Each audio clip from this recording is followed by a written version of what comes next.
All right, everyone, there's a lawsuit now in the state of Oregon. A 20-year-old there went to Dick's Sporting Goods. I believe before the 21-plus gun ban actually took effect, tried to buy a gun.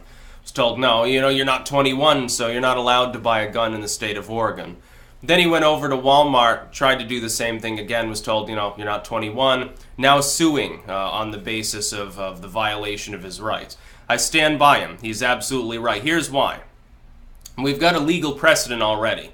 The concept of equal protection under the law, for instance, has already been explicitly used to cause private business entities to force them to do business that they may find objectionable in some manner. It's the bake the fucking cake thing, basically. Prefaced on these Christian bakeries. You have a right to go in and get your wedding cake. If you want two male figures on top, they can't say, no, you can't do that here. It's become a little bit messy, and I'm not sure exactly how I feel in all cases about it. I think there's a difference between a mom-and-pop bakery and maybe a national chain. One being run out of, like, the family barn or something. I'm not sure that the threshold should be considered the same in many purposes.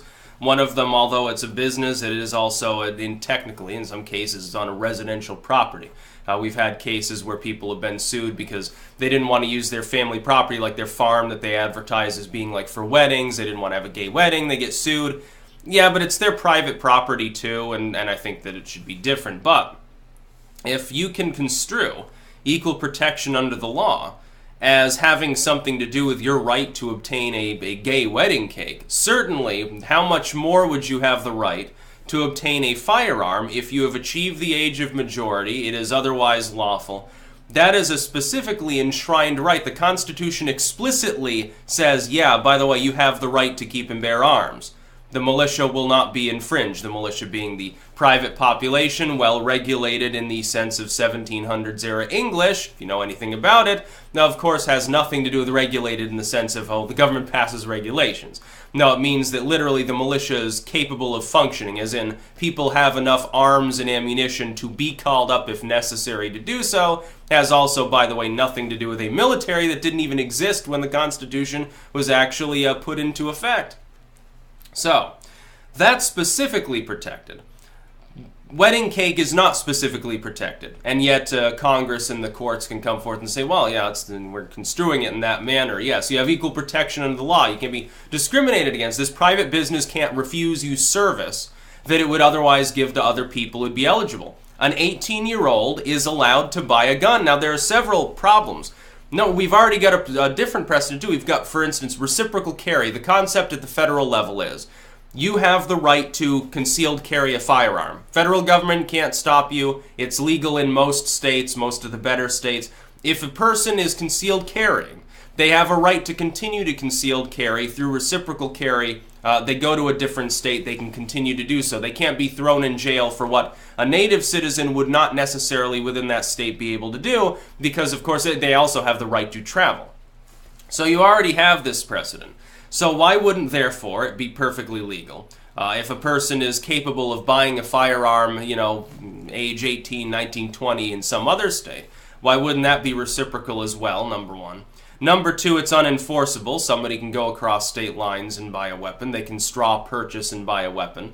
Number three, if a person has achieved the age of majority, their constitutional rights cannot be infringed. If a person has reached the age of 18, they have the right to speak, they have a right to own a firearm, they have all of the other various rights enumerated within the Constitution. They are in full effect. And I would say also, there's a little bit of a pragmatic argument here.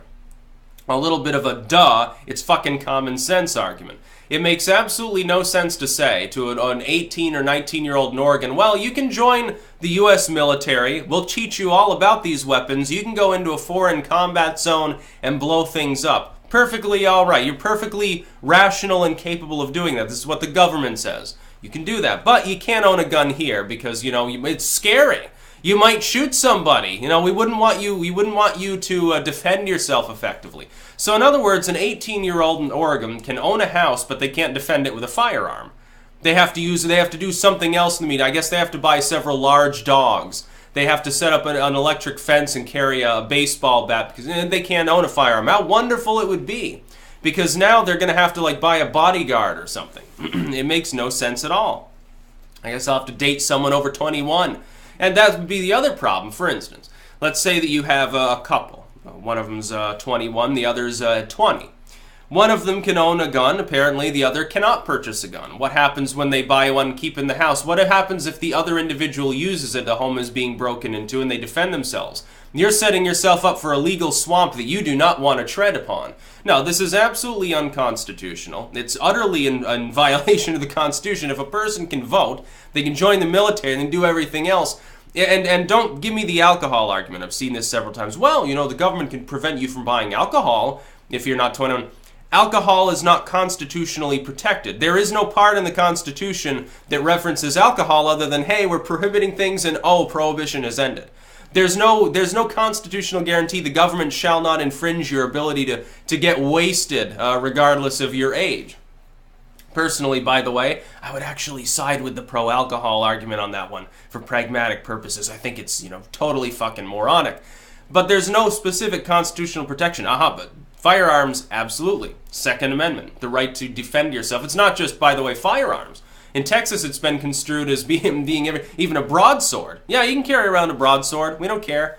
Because for a while there, they actually, because of their bladed weapons laws, actually a Bowie knife, you wouldn't have been able to carry that around despite the fact that it's sort of the symbol of Texas, slaughtering people. So it became a little bit of a public image crisis, I think, among some people within the population. So yeah, you can carry a broadsword around in Texas now.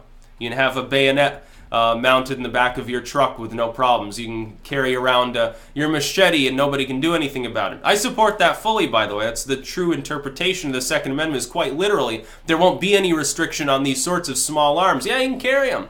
You can do whatever you want. The exception is certain federal properties and state properties can say, no, we're you have to check it at the door, basically. It's the only acceptable situation, constitutionally speaking. So yeah, I absolutely stand behind this lawsuit. He will win. It's going to be found that it's unconstitutional. A person cannot be deprived of their constitutional rights once they've hit the age of majority. It's fucking cut and dry. It's not going to take long for the courts to chew this concept up, spit it out, and then you will never have, ever again, by the way, anything akin to this on any level, state or national. And it'll be wonderful, because it'll set a legal precedent. These other states that are attempting to institute a 21 age ban on guns, I wish that I was 20 right now, for the sole purpose of hoping that the state of Vermont would pass that so I could go down the next day and try to buy a firearm and then sue. Because he's going to make millions of dollars off of this, probably. Violating someone's constitutional rights. Can you imagine if the government tried to muzzle someone's First Amendment rights? Everyone would come out in support of him, and yet you see very little about this right now, except the NRA will talk about it. Some people who are partisan, a few GOPers will talk about it. Everyone else, hands off. Oh no, there was something happened in Parkland. We don't want to discuss this right now. We're not going to defend him. We want this because Trump says it's a good idea. It's not a good idea. It's unconstitutional. It'll get shot down, along probably with mental health background checking if it's ever seriously implemented. I guarantee it's like here in Vermont, they're saying, well, maybe we're going to implement a system where we can take guns away from people who might be an imminent threat to others. Again, I'm waiting for the first situation in which you accidentally take firearms away, or probably get fucking killed in the process trying. I'm waiting for the first situation in which it turns out there was no credible threat. And a court finds and they say, how can this possibly be? It's so arbitrary. You're talking about violating someone's Second Amendment rights on an arbitrary whim.